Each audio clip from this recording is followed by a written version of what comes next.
ఇక వైఎస్ వివేకానంద హత్య కేసులో నిందితుడైన ఉమాశంకర్ రెడ్డి భార్య స్వాతిని బెదిరించిన కేసులో నిందితులను కోర్టులో హాజరుపరిచారు పులివెందుల పోలీసులు. ఇక కొమ్మ పరమేశ్వర్ రెడ్డి కుమారుడు సునీల్ కుమార్ రెడ్డిని జమలమడుగు కోర్టులో హాజరుపరిచారు.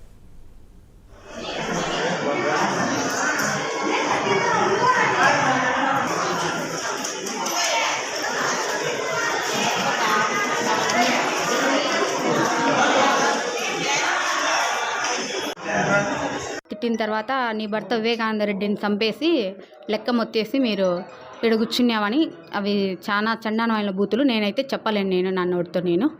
తిట్టిన తర్వాత నీ భర్త ఇంటికి వచ్చినాక వివేకానంద రెడ్డిని ఎట్లా చంపారో నీ భర్తను కూడా అట్లనే చంపుతాం, నిన్ను కూడా చంపుతాము. వల్గర్గా ఆ తిట్లు నేను నోటితో అయితే చెప్పలేను. వల్గర్గా తిట్టేసి నిన్ను చంపితే దిక్కేవరు నీకు, నిన్ను ఈడ లేకుండా చేస్తాం అని మాట్లాడినాడు. తర్వాత అతని కాల్లో చెప్పు తీసుకొని కొట్టసాగాడు నన్ను. నేను లోపలికి వేరే గదిలోకి వచ్చి ఇంట్లోకి వచ్చాడు, ఇంకో వేరే గదిలోకి వెళ్ళి నేను డోర్ వేసుకున్నాను. తర్వాత వేరే అతను పక్కన అతను బీరువాలు అతను వచ్చేసి వాళ్ళని పంపించేశాడు, లేకుండా వెళ్ళిపోయినాడు. వాళ్ళ కొడుకు వచ్చాడు, వాళ్ళ కొడుకు కూడా ఇదే మాట అన్నాడు.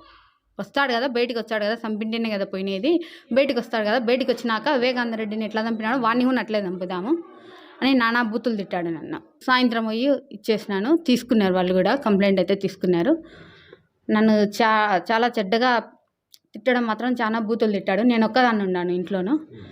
చాలా చండాలంగా తిట్టేసి చెప్పు తీసుకున్నాడు. నీ భర్త ఇంటికి వచ్చినాక వివేకానంద రెడ్డిని ఎట్లా చంపినాడో అదేవిధంగా నీ భర్తను చంపుతామని చెప్పినారు.